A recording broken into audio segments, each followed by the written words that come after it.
Blind towards the blind. This article explores how different the blind people are from the sighted. The purpose of this article is to help the readers understand the needs, viewpoints and some of the body language that sighted people frequently receive from the blind/visually impaired people whom they may meet for any reason. Blind towards the blind, first-person article based on the investigations of the writer. If you feel you are excluded by the visual world around you, you will recognize yourself when reading most of the statements below. However, if you are blessed with eyesight and are hoping to understand those who aren't, my explorations shall surely appear interesting to you. After all, we learn something new every day. Don't you see how many visually impaired people are alienated, misunderstood and somewhat disliked by the sighted? Despite the fact that so many disabled people have been able to make significant differences and bring something new to the world, we still see our power being underestimated and even mocked in some ways. Yes, the celebrities and famous people like Louis Braille might still be recognized by the society, but what about the general public? Should those who are ordinary and still visually impaired not be recognized just like those who are famous? Why, you might wonder, are we not valued in the same way? Here are some facts.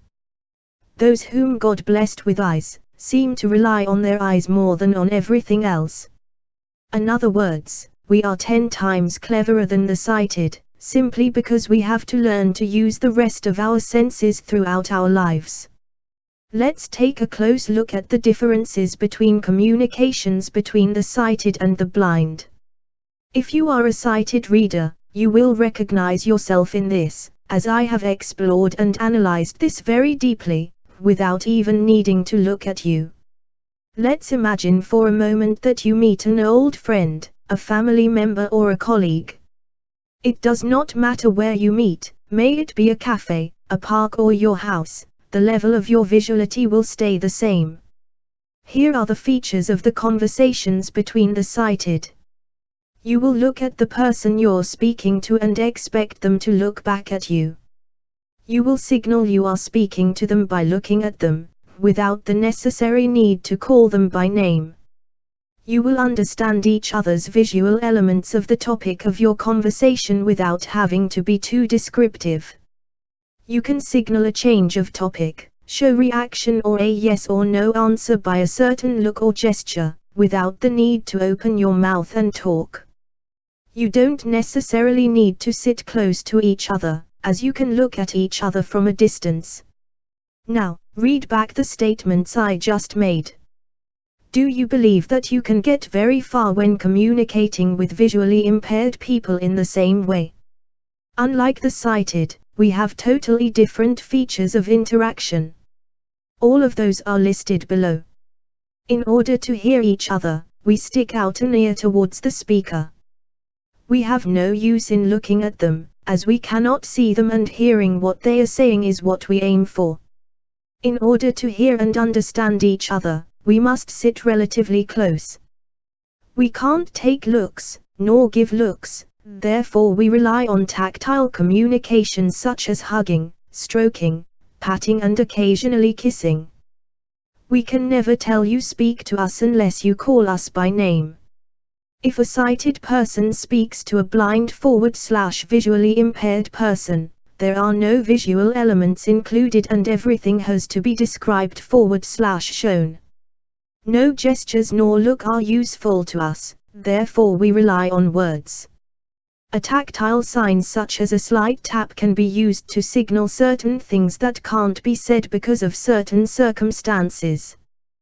Tactile demonstrations are just as helpful to us as photographs for the sighted.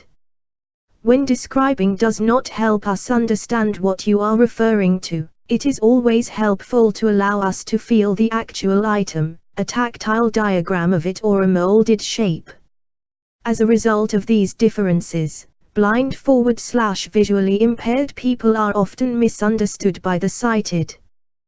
The sighted often feel isolated when we stick an ear out to hear what they say instead of looking at them, as they are used to being visual and see no other ways of communication.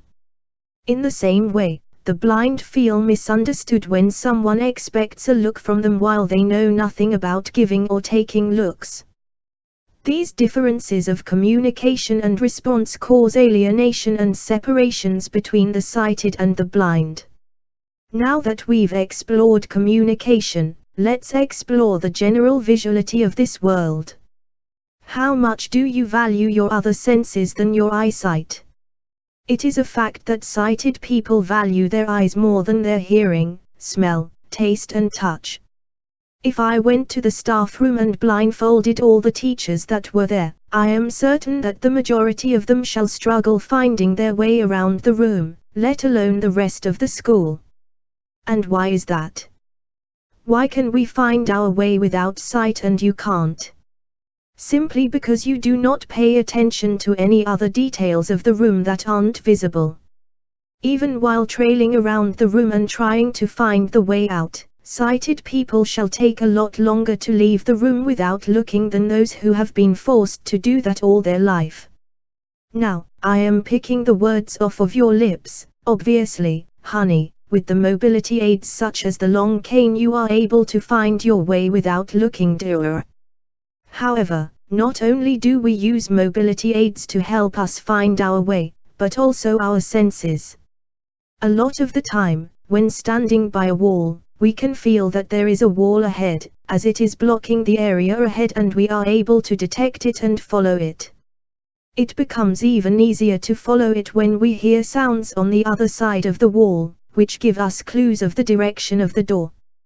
And of course, nothing is stopping us from reaching out and feeling the wall and sliding our feet to avoid stepping on an obstacle. Even in a familiar place, which you might get lost in if you are blindfolded, we will still be able to find our way around it, as it is a familiar place and we will know the details of it such as the shape and size of the building, items we may find on the floor, wall and floor texture and the echo/sound isolation in the location. Are you able to identify an item by feeling it and not looking at it? Well, we are. Sighted people pick their items up just as many times as the blind, and yet they have to look in order to work out what they are holding. Could you tell the difference between a needle and a pin without looking? First of all, a pin has a head, which needles don't. As well as this, needles gradually become very thin as you slide your finger towards the sharp end of it. If I dared to blindfold a sighted person and tell them I'd give them a pin but gave a needle instead, what they are most likely to say is, "Oh, this pin must have had its head fallen off." Will they use their fingers to have a careful feel of it and work out it is a needle? I have to admit, I doubt that. Another thing about visual and tactile explorations, even Braille, which we read by touch, you read by sight. You use your eyes even for Braille. How stubborn do sighted people have to be to refuse to be tactile and drag visuality where it is not meant to be? We are able to live without eyes, while the sighted, all they can do without their eyes is sleep. So why is our difference not accepted and we're treated as if we've come from a different planet? One reason for sure is the fact that sighted people refuse to rely on their other senses than their sight and detest those who do that. Another possibility is the fact that sighted people are jealous of our ability to live without looking at anything, while they couldn't live a minute without opening their eyes. As well as this, it is a lot easier to try to make 2 blind people fit in with 10 sighted, rather than make the 10 sighted adapt to the needs and the ways of life of the 2 blind people. We have indeed too many sighted people, and only a few blind, as a result of which, blind people are excluded most of the time and only a few of them are valued. Here is my final rule: do not be blind towards the blind.